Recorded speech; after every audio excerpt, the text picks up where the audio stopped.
Assalomu alaykum kanalim obunachilari. Videoni oxirigacha kuzatib boring, like bosib, obuna bo'lishni unutmang.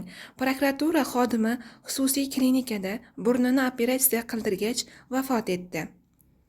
Farg'ona viloyatidagi xususiy klinikada burun suyagini operatsiya qildirishga borgan 32 yoshli prokuratura xodimi vafot etdi. Bu haqida Qalampir.uzga marhumning turmush o'rtog'i ma'lum qildi.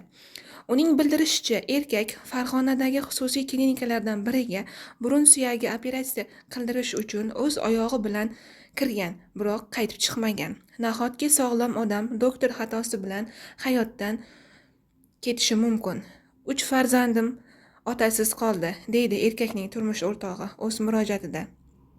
Qalampir.uz voqeaga aniqlik kiritish maqsadida Bosh prokuratura matbuot kotibi Hayot Shamsuddinov bilan bog'landi. Uning bildirishicha, mazkur holat yuzasidan Farg'ona viloyati prokuraturasi tomonidan tergovga qadar tekshiruv o'tkazilmoqda. Tekshiruv harakatlari har tomonlama, to'liq va xolisona o'tkazilishi va natijasi bo'yicha qonuniy qaror qabul qilinishi ta'minlanadi.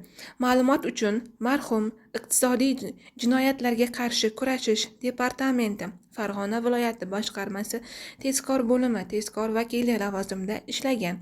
Eslatib o'tamiz, 2023-yil 5-mart kuni Mitivan taxallusi bilan tanilgan bloger Farhod Mannonov 27 yoshida vafot etgan edi. U bir necha kun avval do'stlari bilan basseynda suzayotgan vaqtida boshi va burnidan jarohat olgan. Shu sabab u burnini operatsiya qildirish maqsadida Toshkentning Chilonzor tumanida joylashgan Star Med Center xususiy klinikasiga murojaat qilgan.